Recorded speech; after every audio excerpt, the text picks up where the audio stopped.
Everyone for this monthly meetup, and today we are super pumped to get one of the king of DeFi and one of the head of protocol, and I think you have a new title now, Marc, in Aave. DevRel, so developer relation. So okay. That just means that I'm here to, I know the smart contract architecture of Aave.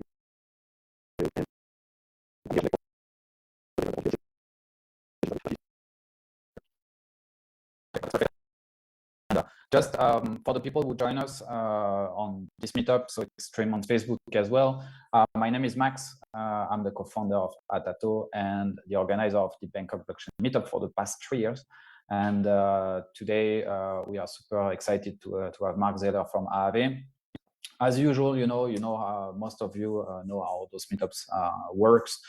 So there's some questions which are on the Facebook comments that I will relay to Marc.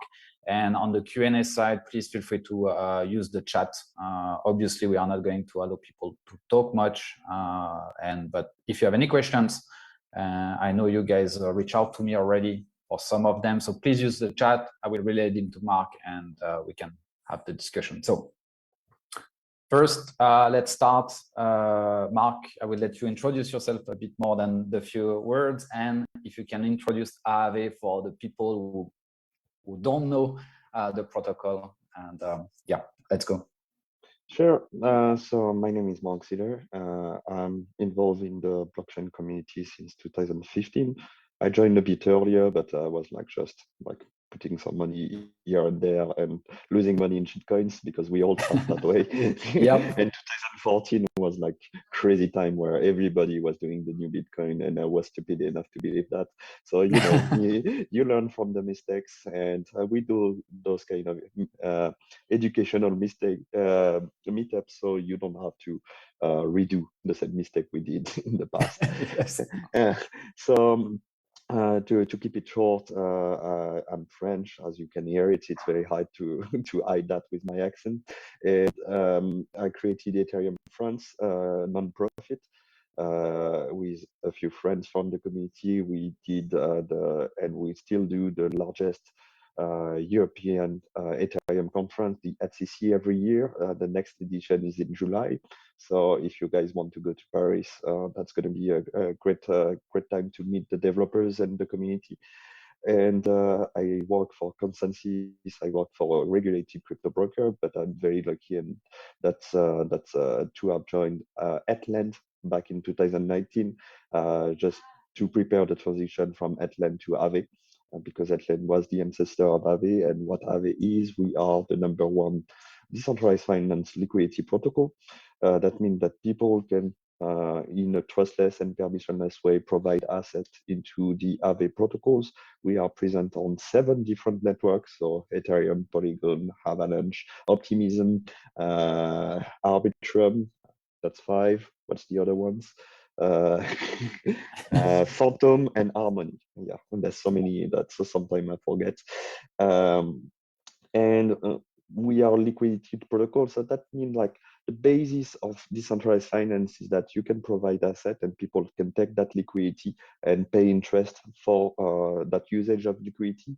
But that's only a small part. That's where DeFi started.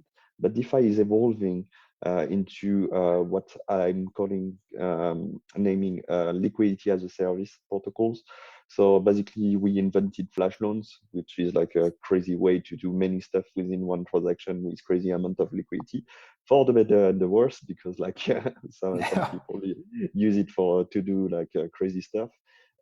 So when you do a flash loan, that's not really a loan, but you still contribute to the revenue of the liquidity provider and contribute to the revenue of the protocol. Another thing is portals. With Aave v3, we have this ability for every user to move seamlessly across blockchain. So if you have a position on Polygon, but you find an opportunity on Harmony, you can use the portals to directly move your position over there. That's not really a loan, but that liquidity is used for crush and bridge as a service and contribute to the Aave ecosystem, and so on and so forth. That's it. I think we're gonna. Yeah, I think we're gonna touch on Aave v3 first, but I would like to ask you. Of course, you work for Aave, so you're a bit biased. But what do you think made Aave that the most famous DeFi protocol in the space? Memes, mostly. Yes. Jokes on the internet, that's very important. But yeah, more seriously, Aave is an innovation-focused protocol. So we keep on developing new stuff. So we created the flash loan, we created the stable rate, we created the portals. We were the first one to embrace the blockchain multiverse, being on Polygon first market outside of Ethereum, then Avalanche, and now 7 different networks. And we keep doing that. We created isolation mode to reduce risk visibility. And it's like a constant stream of innovation and never settle and never rest on the fact that, yeah, we're number one and we should just go to the Bahamas. No, we keep working and there's still a lot of things to build. All right. And today, for people who don't know Aave, the very few, you have about $21–22 billion actually locked in your protocol. Yeah, something like that. Yeah. Okay. And yeah, so obviously for people who know Aave, you already borrow, lend some coin on it. But so before we touch on the specific of Aave itself, I would like to talk about general decentralized finance. I think you are still at the Avalanche conference, or is it finished yet? So the Avalanche conference is finished, but no, it's the Silo conference that will start this week. And so I'm still for a few days in Barcelona, and then I will go back home. Okay. In the next one. Well, I just would like to know what's your feeling about DeFi? I mean, in 2022, we are now in March. It started in 2020, around that time. What do you think are the biggest difference that we are seeing in 2022 compared to last year? So we've seen last year the rise and fall of DeFi 2.0 with like Ponzinomics. So you create like some kind of crazy token, you do bonding, and you give like 20,000% yield on that. And guess what? 20,000% yield is not sustainable. So all of them doesn't work. Crash. What a surprise! But you know, people have to try it. That's the beauty of innovation. And right now, the biggest paradigm shift is that DeFi used to be like lending and borrowing, and now it's really this focus on liquidity as a service. The fact that you have those protocol middlewares with so much liquidity that can basically be used strategically inside the ecosystem. And you have more and more synergy as well with other protocols. Like, for example, one of the new functionality of Aave v3 is the efficiency mode that allows very high leverage between assets of the same asset class. So if, for example, if you have DAI and you want to borrow USDC, you are not limited to the normal collateral constraint of 80%. You can go up to 97%. And when you do leverage loops, that means you can do like up to 50x leverage. And when you associate Aave efficiency mode with the deep efficiency of Curve Finance, which is like the largest stable swap protocol there's out there, you see that it brings more volume into Aave, but also more volume into Polygon. And the stable coins that are linked into that as assets are more stable, because if, let's say, USDC for any kind of reason is at $1.02, you can short it 50x. And if it goes back to the peg, you basically make double your money, obviously, if everything goes right.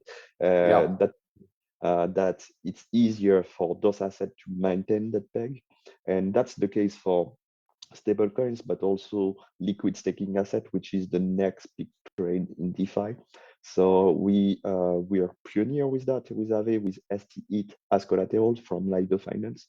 So it's basically Ethereum staked into Ethereum 2.0 through Lido Finance. So you get STETH, which is a yield generating asset. And so basically, if I could just rephrase what you are saying, is that if you would like to stake your Ethereum 2.0, you can basically, through Lido, stake it on Aave, right? Exactly. And you end up with a 4.4% yield generating yield that you can use as collateral. So it's basically like using it as collateral, but better because your collateral value increase over time, even if the price of it is stable. And that was like a liquidity black hole because people understood that through liquidity mining and things like that, you were basically paid to long it.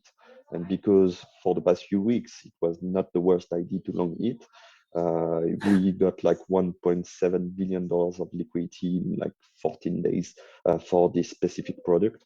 And that's something that we're going to extend to other chains. So STmatic with Lido Finance as well on the Polygon network, Aave with MenQ on the Avalanche network, GNO for the Gnosis network, and also R8 with Rocket Pool. So there's those kind of products are very interesting, and I think it's a new trend in DeFi. Okay, and so let's take a step back, right? And to try for people who use Aave V2. So basically, you can go on Aave, and before you had a different user experience. Now it's Aave V3. You already started, but can you just explain us what are the main difference between the two versions? And the most shocking and immediate one is that there's a brand new UI. So the experience is much more smoother now. I'm gonna share it. Yeah, share your screen. So yeah, that's the new UI. It's more clear. It's easier to understand. You know exactly. We are on many networks, so there's a lot of option. You can go there, and yeah, you have those new efficiency mode borrowing assets that you can select. So it's like right now on your interface, it's disabled, but if you like right now, so on Avalanche right here, I think you had some money on Polygon now, or no, I think I have only on Ethereum on this wallet. I would just. So Ethereum is still V2. V3 will come in the next few weeks. Okay. But like right now, you have USDC as collateral. If you want to borrow DAI, you will be limited to 80%. With or same thing with it, for example. If you want to use efficiency mode, you will get much higher LTV. So and what about the efficiency mode? What's the biggest difference? How do you allow people to basically borrow more? It's because we limit the asset you can borrow with the asset you supply. So when you go efficiency mode with USDC, you will be limited to borrow DAI, for example, USDT or MAI very soon on the Polygon market. And that allows to, because those assets are basically pegged together, there's much less volatility between them. So there's no need to be extremely conservative with the LTVs. That's why we increase much more. And the higher the LTV is, the higher the potential of leverage is. Because when your LTV is 80%, for example, if you have $100 and you borrow $80 and you use that $80 that you borrowed, you deposit that back, you end up with $180. So now you can borrow like 150 or whatever, because you have a new form of collateral and do that again and again. And obviously you cannot reach 5x because it's a limit function, but you can reach like $995 of deposit, even if your initial collateral is $100. And usually you do that for liquidity mining or these kind of things, or just to get a leverage long or short position on an asset. And that's 80% LTV. With 97% LTV, you can basically get very close to 50x. With 98, very close to, well, 98 is 50x, 99 is very close to 100, and so on and so forth. So the higher LTV is, the higher the potential for leverage is. So basically, Aave is also becoming, with the synergy with Curve, especially, and also Balancer that does a stablecoin swap or Uniswap B3, it's becoming the powerhouse for high leverage trading on chain.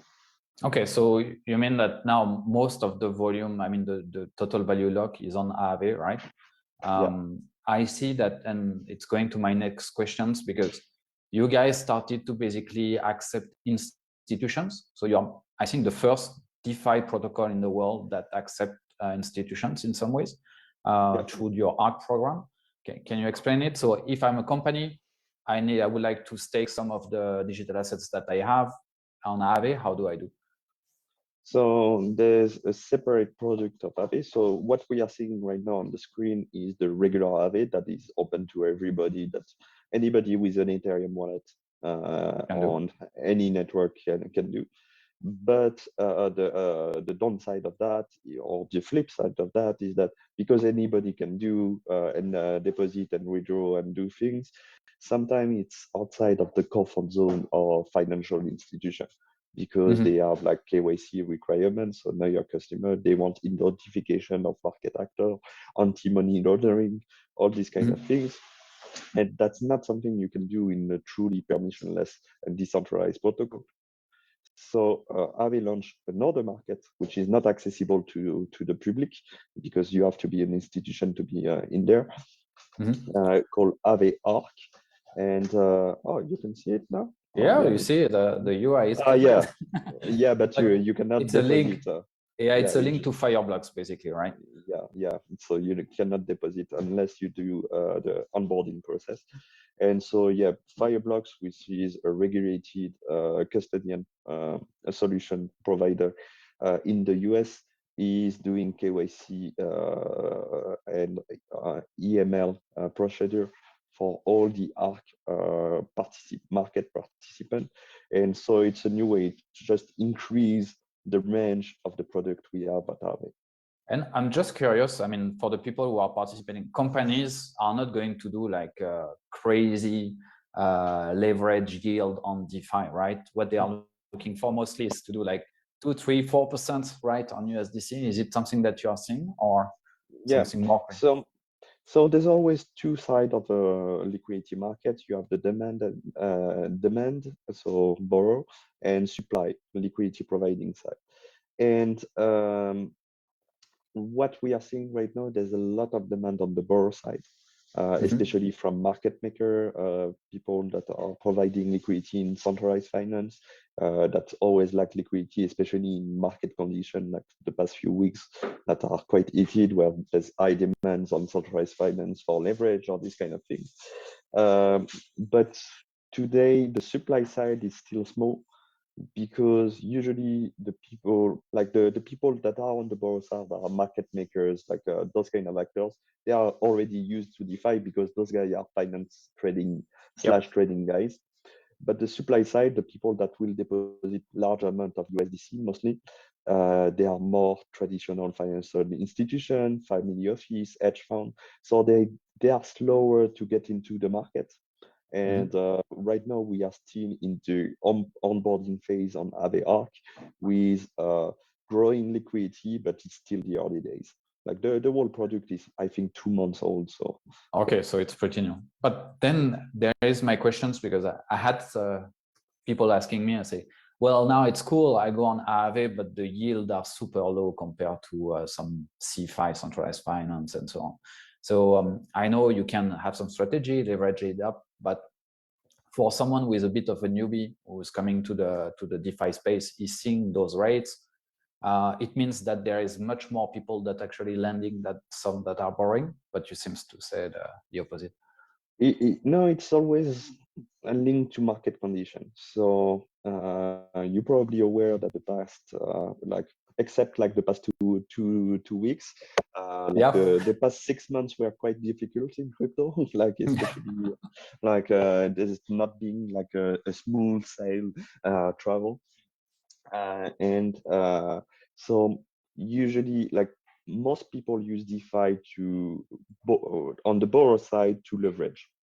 And yes, for the past few weeks, it was a good idea to leverage long on it.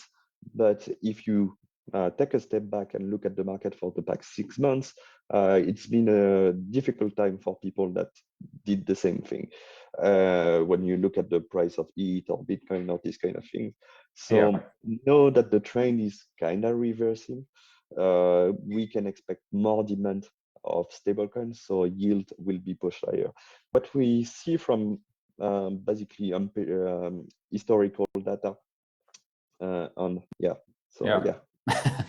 for people who are not already aware, but so it means like you are But saying that's that more. Bora. I don't know what Yeah. Bora is.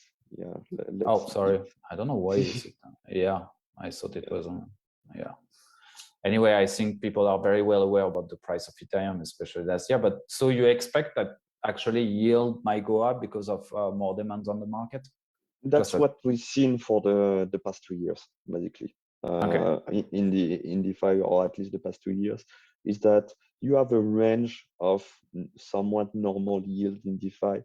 So when the market are um, more in a downtrend, what we seen basically what you see from the peak on the Ethereum to the early days of 2022 when we started to feel a reversal, but then go back again. And the current trend is like very, very new. It's like yeah, it's 15 just days, yeah, 2 exactly. weeks.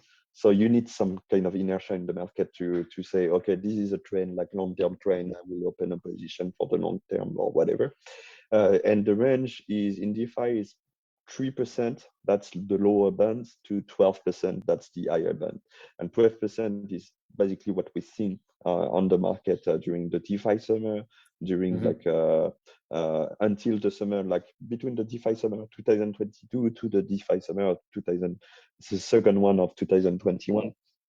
So there's obviously no one can predict the market, but there's good reason to believe the interest rate, or if the trend continue, will go up.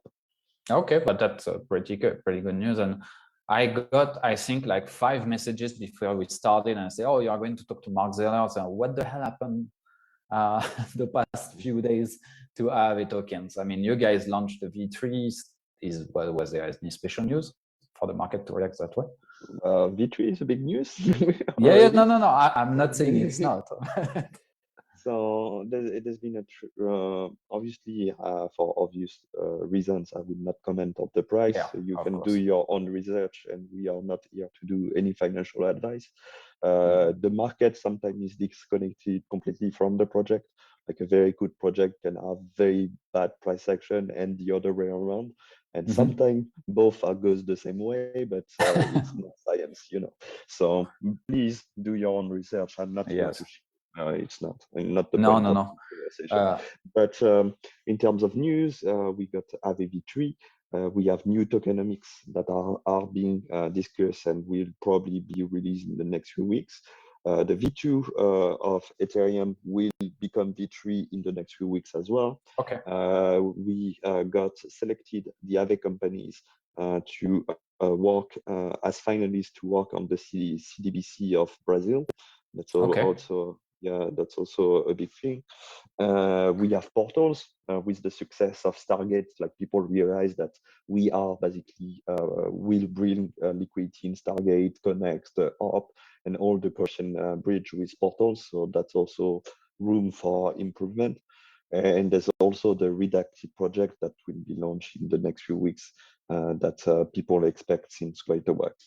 Okay, but so a lot of news on Aave side. And just before we go a bit deeper on that part, I would like to ask. I remember some interviews of you some time ago where you were an Ethereum maximalist in some ways, and now you seems to have completely changed. I mean, not completely changed, but open to actually different products. I'm an EVM maximalist now, the okay. Ethereum virtual machine. So if you are realist, the Ethereum technology expanded to many networks for the better, because you have networks with like cool ecosystem that specific application that only exists there, like Avalanche. You have like super cheap and fast networks like Polygon with also ecosystem there. You have all the layer 2s like Optimism and Arbitrum. You have like Harmony that has like a big community around DeFi kingdoms and other stuff. You have like all this ecosystem. And what we learned from the Polygon deployment quite a while ago, we were like one of the first one to basically expand outside of Ethereum in what I call the new frontiers, is that there's almost no overlap between, for example, the Aave user on Polygon with the Aave user on Phantom, with the Aave user on Ethereum. So each time we expand on the new network, we basically expand the user base of Aave. We expand the potential market of Aave And also we expand the revenue because it's not something like the volume of Ethereum does not decrease with Polygon. And Polygon is a good example because it was like a market like everybody loved when we we deployed there during the summer of 2021, saying what the fuck, it's a 300 million TVL market. Why are you doing that? Yeah. What are you doing with this shitcoin and these kind of things? We were not know like it's interesting technology, it's an interesting team, and we want to deploy there. And right now, Polygon is 40% of Aave alone. That Wow. market. And so I just would like to rebound on one thing that you said, which is quite interesting. You said that, I mean, user of Avalanche are not the user of Ethereum. I mean, people who are using Aave. You think it's a completely different kind of people lending and borrowing? Different community, different portfolio size, different even user behavior or things like that. It's completely different. And yeah, so each time we expand to a new network, we just expand the total addressable market of Aave. And is it like regional, like maybe people in Southeast Asia are using Polygon more than the people in the US, or it's really like random? No, it's all about communities. No, okay. It's all about communities. We don't see that much regional activity. There's Harmony is more Asian based, like to be honest, but no, not that much. It's just that people on Polygon, for example, they love Aave Gochi and they use Aave there and the ecosystem there. People on Avalanche, they love Trader Joe, they love Platypus, and they do their synergy there. Like every single network has their own community and stuff. Okay, so that all right. I was expecting that people are trying, but so you said that Polygon is now 40% of the market of Aave. Is the rest of the revenue? Of the revenue, sorry. And what about the rest, just as a breakdown to understand that? So if you number one is Ethereum layer 1, but that's where most of the liquidity is. So that's to be expected. Polygon is number 2. Like in terms of user, Polygon is where we have the most user.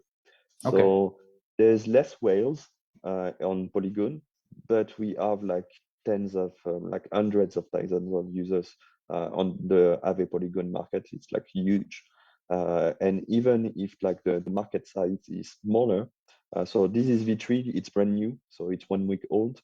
But if you switch to version 2, which is like still the biggest today. How can I switch to version 2 actually? You were there, like just click on the button version 3 and select on done V2 market. Okay, Polygon. You're right. And it's a relatively small market with $1.7 billion of liquidity, and still the revenue is much higher because like there's a lot of relative demand for stablecoins and things like that. So quite interesting to have it. And so then the people are switching to V3 mostly because of the different rates or the new features that you have? Yeah, the different rates, the new feature. Also, liquidity mining will stop on all V2 in the next few weeks to be relaunched on all V3.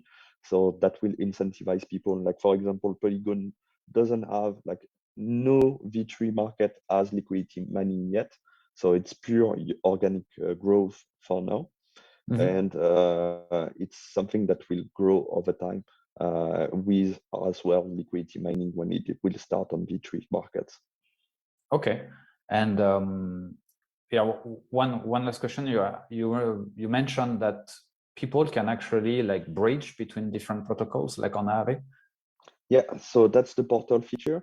It's not activated yet because we are a decentralized protocol. So we need a governance vote to activate the feature. The feature is there, it's in the code. So we just need the governance to say, okay, let's activate that. It's currently in the governance forum. There's a framework to do it. So it's very expected that's something that will happen during most likely the month of April, worst case scenario May.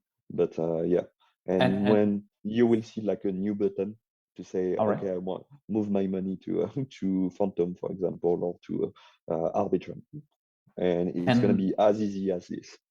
Oh, but that's actually super cool. So basically, you can just switch your lens to different protocol like in one click.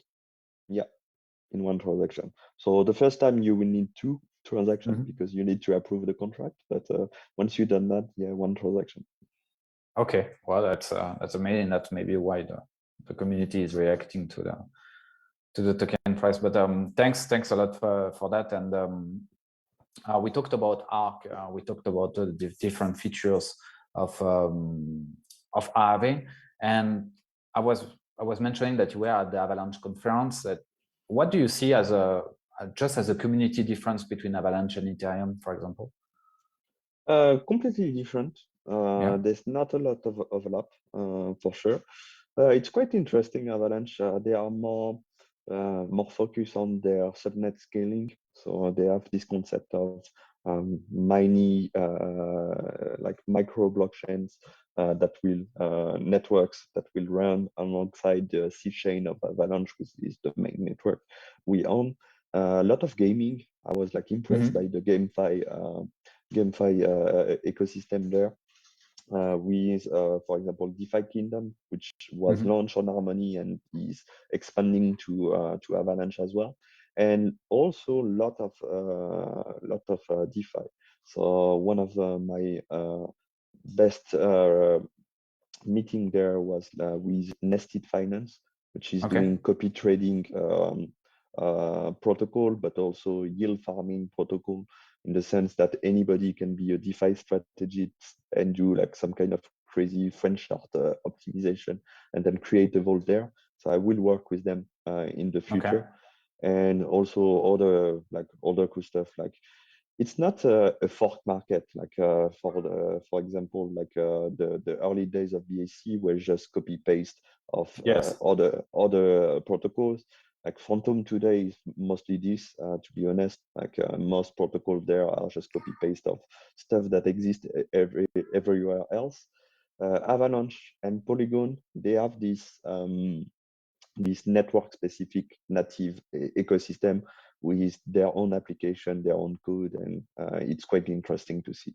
But that's super interesting, because I remember so well that during those past 3 years, that when we were developing on Ethereum, people were asking, what about those other networks? And basically, as you mentioned, Binance Smart Chains or the other were copy paste. So are Avalanche and Polygon the first like kind of other networks where people are creating something new and not a copy paste of Ethereum? Yeah. So they reuse the Ethereum technology, it's EVM, but they want to go beyond it and do their own thing. So Polygon with the ZK verse. So they are investing a lot in the zero knowledge proof technology in order to scale. And Avalanche with the subnets. And yeah. Okay, for people who want to go deep on zero knowledge proof, you can check this out. So they have Polygon Zero and Hermes that are like super interesting, and Avalanche has subnets which are extremely interesting. And yeah, they are moving beyond just being a copy pasta chain. So to me, as someone that is involved in the ecosystem and more on the builder side, that's really interesting. And obviously, the other part that are exciting are the layer twos, so Arbitrum and Optimism, which are the future of Ethereum, because if you want to scale, you cannot ask people to spend $50 to deposit on Aave. When you deposit on Arbitrum, you will pay like 3 cents. When you deposit on Polygon, you will pay 1 cent. So for people who are not that familiar, so layer 2 solutions on Ethereum, basically they were built up to reduce the gas fee and the transaction fees of the network. I listened to your last interview and you said that Arbitrum is the most popular for Aave. Yeah. So V3 without any kind of liquidity mining or things like that grew to $11 million in like 1 week, which is good for Arbitrum. I paid for my ticket at DevConnect on Arbitrum. Like it was instant. Like in 1 second, the transaction was done. It was incredible to witness, and it's still small, obviously, but it's growing. And maybe they would get a token this Yes, year. maybe. That's probably something that will happen. Obviously, I don't have more info than anybody on the subject, but I think all layer 2 will launch their own token, native token this year, and Okay. that might attract more liquidity as well on those networks.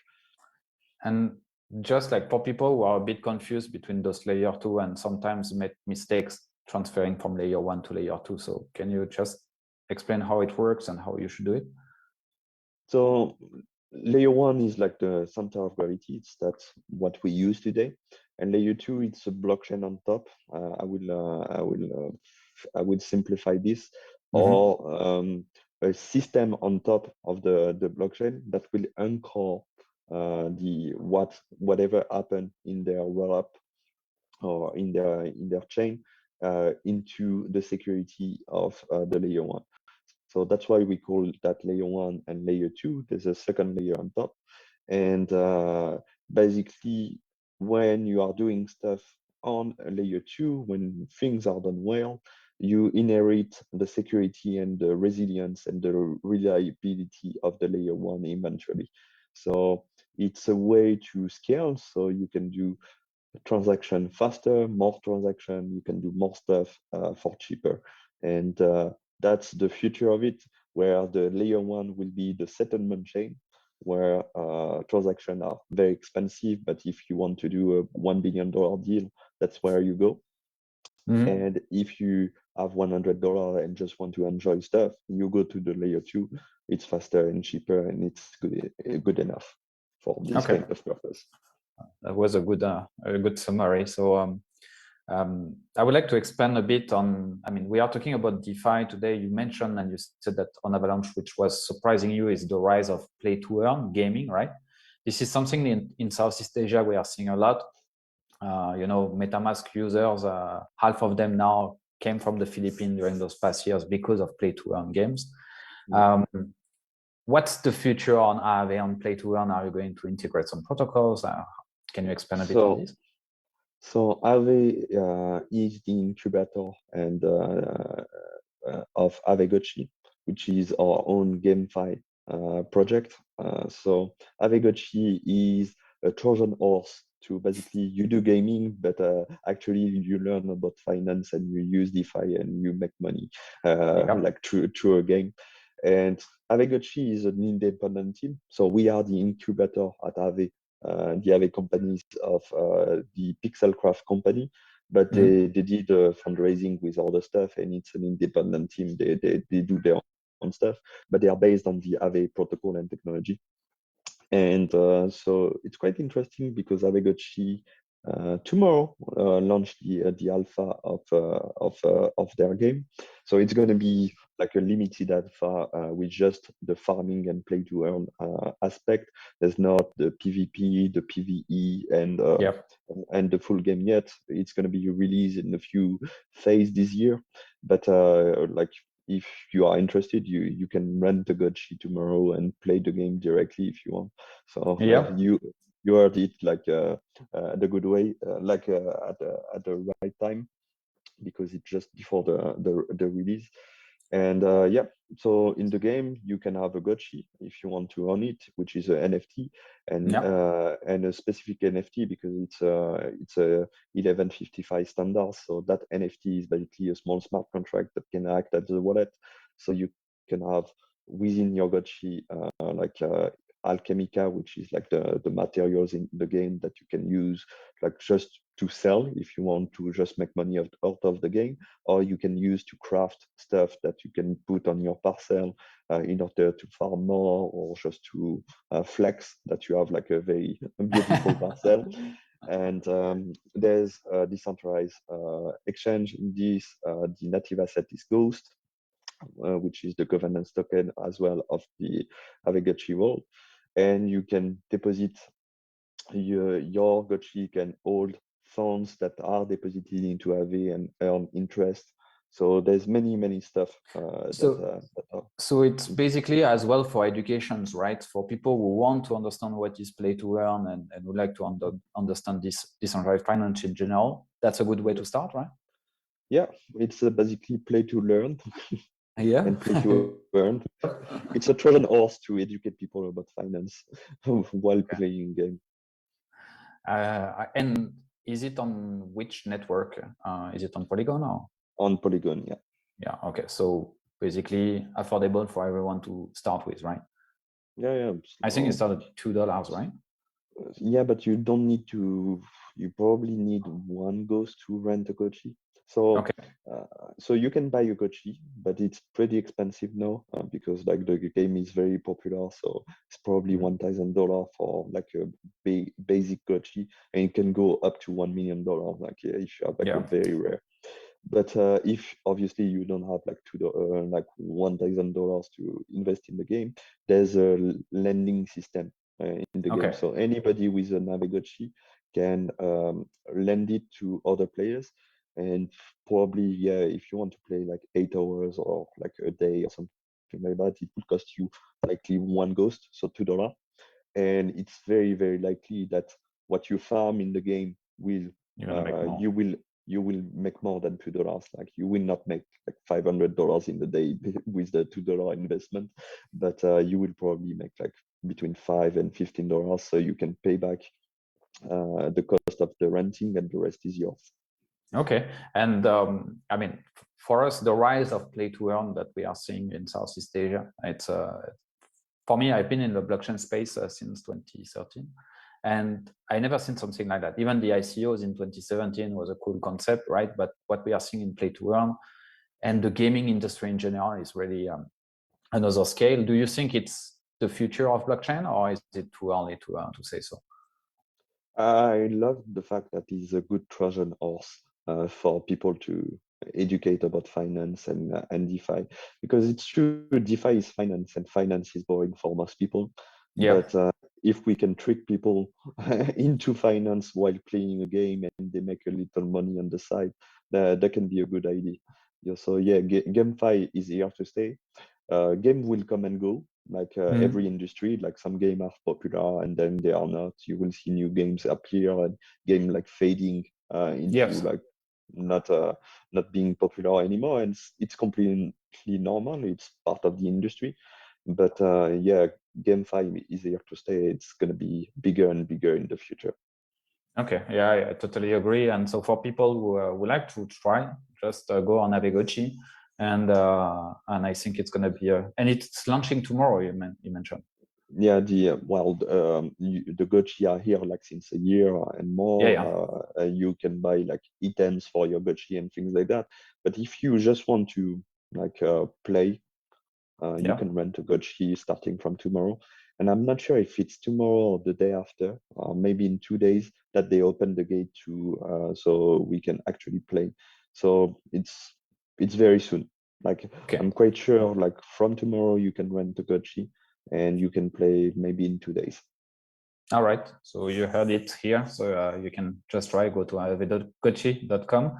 And I have a question on Facebook actually, and I wanted to ask about it as well. Is we heard about, I mean, we had DeFi, we had play to earn now, and someone is mentioning that the future of blockchain is through social media.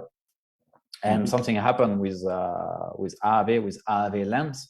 So can you just explain the concept, what it is, and how it can change the social media space? So Lens is a project developed by the Aave companies.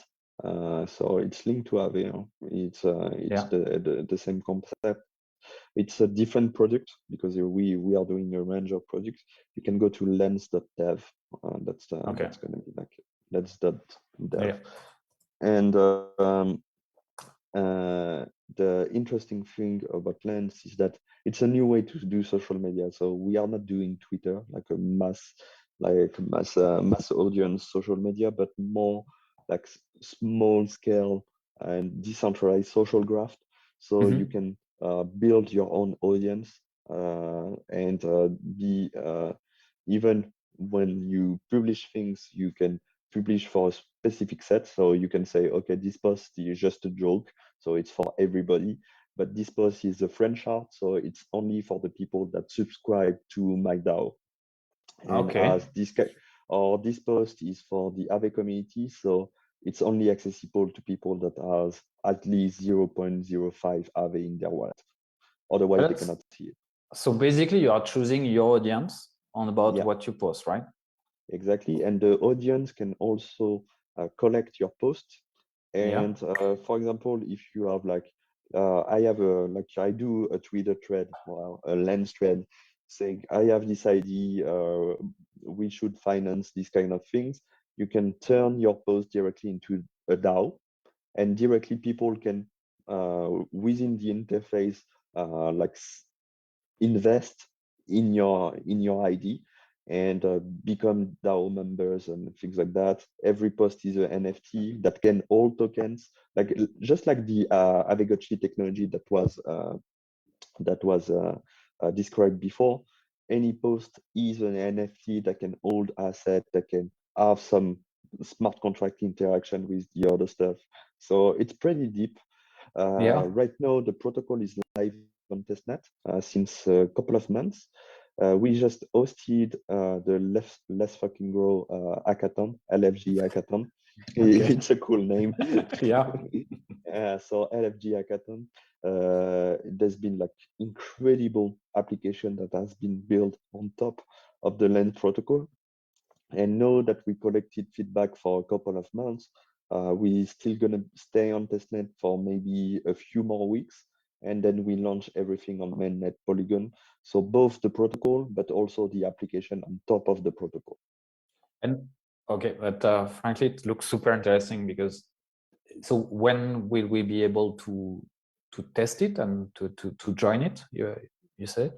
So if you are a developer, it's already open to everyone. The code is public and it's on testnet. If you are a user, it's very likely that in the next few weeks, the first application on mainnet will be released. So everything works on this testnet. There's been a lot of stuff that has been built already.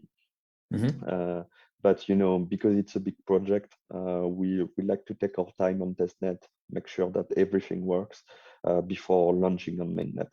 But we are getting like there's no significant issue that happen on testnet, so we are getting closer and closer to be comfortable with the mainnet release. And are you part of the team which is working on that? So yeah, it's part of Aave. It's okay. It's an Aave project. Like people like don't realize like why that guy, what is the link with the Aave token or things like that. Everything is connected. Yeah. All right. But so basically, we will be able to launch our own DAO in a social way, right? Through this protocol. And yeah, it's a new way to do social media, and it's more like interest and stuff. Like for example, if I'm a big fan of a video game, people I have on Twitter, they don't care about it. The people I have on Twitter, they care about me talking about DeFi. So if I told them, yeah, the new Mario video game is incredible on Switch, they're gonna say, yeah, but we don't care. We're happy for you, but we don't care. On Lens, I can have like my video game friends, if I have, or like my hobby friends and things like that. And when I post, I propagate to this kind of circle. And when I'm focused on the main stuff I'm known for, I just do that for everyone, or do that like for the main stuff. Or I can decide that some part of my content is valuable. So if you want to access it, you need to be a fan or like a subscriber to my content. And within the same platform, without having to have a separate Patreon or a separate newsletter, like paid newsletter, you can have inside the same platform post. And if you want to see it, either you pay to see just this spot, or you are a subscriber and then you access to this kind of publication. And if you think that it's not interesting anymore, you can stop subscribing in one click and it's done. Okay, and two questions are related to that. So imagine that I would like to follow you, but I don't care about your DeFi post, but only on the video games one. Will I have the choice, or this is of course. You will choose how our social graph. So my social graph and your social graph interact with each other. So it's like that's why the name is lens. It's like the roots that can touch in different intersection together. And okay, and last questions on this part before some questions from the guys there. Will I access it through my MetaMask or like I will have a profile with a wallet? Yeah. Okay. So same way. Web3 connection, so you can create your account is one transaction. Okay. All right. And I have some questions from the guys on Facebook, and let me just took it. There was one person mentioning, he said, well, as more and more people are actually depositing on DeFi protocols, large institutions with a large amount of USDC or money, do you still expect rates to go up, or we will see like flatter rates along the way in the next 1 or 2 years? It's completely sure, and unfortunately, that the bigger the liquidity is, the bigger the market is, the lower the premium we get in DeFi compared to traditional finance, which is also a risk premium because it's new technology, will basically tight up, because like 12% on the stable rate is like incredible deal, because the risk is quite low. There's a risk, obviously, there's smart control risk, it can happen an hack, but on normal circumstance, the risk is not that high, and 12% is a lot of money as yield. So right now, the current market condition in DeFi is 3 to 12%.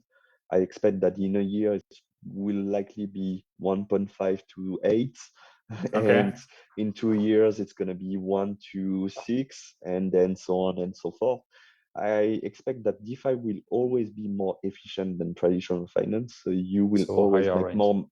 It will be higher, but the more mature we get, the lower the tighter and lower the range will be, and that's normal. It's maturing of the market. You cannot pay 12% free money to people eternally, because otherwise it's just a Ponzi. Like DeFi 2.0 tried that, like to pay 20,000% to everybody, and surprisingly it doesn't work. And it's linking to the second questions that we have, is that we saw a lot of people network with incentives, right, for people to actually join it. We still see it with Anchor protocol on the Terra blockchains. It's not sustainable in a long way, but do you still feel that it's a strategy that works for people to join the network, or is it kind of something that? The thing with Anchor, like Terra Labs is a good company. Right now they are doing subsidy. So you have to understand that when you are making 19.5% on Anchor, that money doesn't come from true actual like economic activity. It's just someone that is paying you to provide money there. And it's fine, because it's marketing. When you open a bank account and you have like a friend that refer you, usually they give you like a few $1,000 or things like that. It's marketing. But if you expect that liquidity protocol pays you 20% for all your life, you're gonna get big problem, because like the economy doesn't work like that way. And like I think last time I checked, like Anchor is losing $4 million per day with this subsidy. So it's gonna stop. Obviously. But if you are a liquidity provider, that doesn't really concern you. You know it's gonna stop someday. But right now it's paying 20%. If you keep your eyes open and you understand that at some point it's gonna stop, and it's maybe a good idea to not be too greedy and say, yeah, but I will stay one more week, I will stay one more month, and things like that, and say, okay, maybe it's a good time to go now. If you have like this ability to take a step back and stay calm, that's good. I have some money in Anchor, but I know that at some point it will need to get out. I will need to get up. I'm not saying there's significant risk that you will lose money in Anchor, but at some point they will go into like interest, like paying the actual like economic activity, which is not that big at the moment. Like right now, not a lot of people are borrowing on Encore, which is fine. It's like everybody has to start somewhere. Yeah, and just on the last one, we had the guys from Encore Protocol last month. I mean, it works. Yeah. People talked about them. Yeah. Yeah, it works, and they are growing, and they are a big DeFi protocol, and there's nothing to be ashamed of. And we have a lot of respect for the team. We just say and that the fact is subsidy. It's not actual economic activity. Yes. It cannot last forever, and I think anybody can understand that 20% for almost no risk is not possible in the economic landscape. Exactly, and we just have the 4 minutes left, but two more questions from the people. One was, of course, Marc is from Aave, so he is an advocate of decentralized finance. But what do you think about centralized finance companies like Netso, Celsius, Crypto.com that are offering yield as well? Do you find it more risky, different kind of business, or your idea in general? They are one of the biggest user of Aave. So usually those companies deposit into Aave.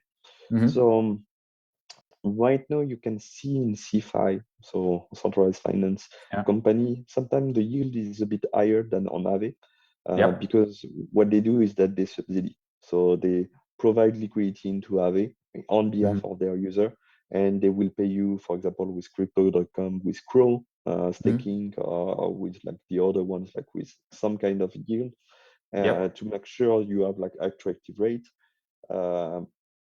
But on the long term, you have to realize that because there's a middleman, that's what those guys are, middlemen between actual protocols and you. Those guys need to make money at some point. So they can subsidy to do some marketing, but at some point they will make money. So long term, you will always make more money in DeFi than in CeFi by the simple fact that you don't have to pay a middleman. That's true, and that's a very good one. And very quick questions. I mean, there was a big news on the Axie Infinity hacked 600 millions a couple of days ago. I mean, it's not related to Aave in some ways, but just would like to have your feedback. The first thing is that it's not a DeFi hack because to get the DeFi name, you need decentralized finance. And decentralized when there's 9 nodes on a network with 4 to 9 multisig, and those 4 guys are basically the same company. So they're not decentralized. There's not decentralized.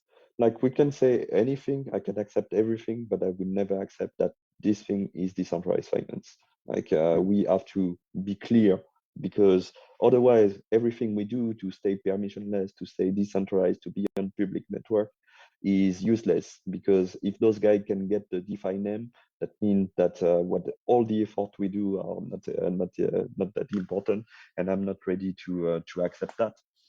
So yeah, this is not DeFi, and this cannot happen to Aave, for example, because you will never be, there's no multisig that can access the user funds or things like that.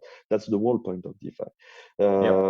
And that's my main comment of it. Decentralization is boring. Like decentralization is boring until it's not. And a lot of people realize that, yeah, decentralization maybe was important yesterday. And yeah, maybe it's slower. Maybe it takes more time. Maybe you don't take the shortcuts, but you don't end up being the top one Rec.news mention. And obviously, that's the important fact about the ethos and how we should do things. That doesn't mean that I'm not supportive of all the people that lost money. Obviously. I'm not supporting of the Axie Infinity team that did their best, because building is hard and sometimes you make mistakes. And like it's always a bad thing when there's a hack in the industry. Yeah, indeed, and especially one like this. And it's two. I would ask you just one last question, and I think it's important because in Thailand and especially in Bangkok, we have a lot of young developers in the GameFi space. The community is quite active, and they would have someone ask you, do you have any advice for anyone starting a DeFi gaming project where they should look at tokenomics and so on? Just your feedback. My most important feedback is that Ponzinomic will attract growth very quickly, but will not keep it. And yeah, so we are seeing like a lot of GameFi project that will allow people to make like $200 in a day or whatever, with like playing like 10 minutes in the game. To be honest, don't fall for it. Like, it's the shortcut, but if you want to build something that has value over time, that is recognized in the industry, and that you can keep on building for years, like go into more sustainable tokenomics. The second thing is that GameFi is finance. So yeah, play to earn, but also game. Don't forget the fun part. If your game is boring, your game becomes a job, and basically like people will click on the screen 8 hours a day in order to get like some SLP or whatever, and it becomes a job and it's not interesting. So if you're like, every game economy needs some people that play the game not just to extract, but because they want to play the game, because they want to have fun, because they want to have like the best item in the game. And if your game like user base is 80% people that just extract, and only 20% that people that want to have fun, have community, guilds, and these kind of things, your economy would crash eventually. So don't forget, a game is supposed to be fun. This is not a job. All right, but that's a pretty good advice, and I really appreciate your feedback. We are running out of time, so one thing that I would like, Marc, thank you very much. I know you are a very busy man, and thanks for taking the time to talk to our community. We have a lot of questions on Facebook. I can't take them all, and sorry.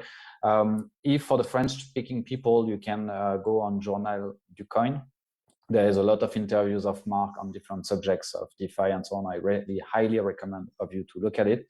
And for the rest, I would post this interview for the people who just joined on our YouTube channel, as always.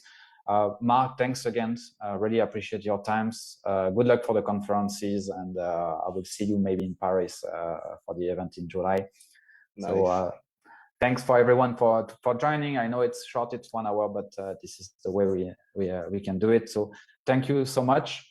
I will see you next month for the next one. Marc, thanks again, and have a great day, everyone.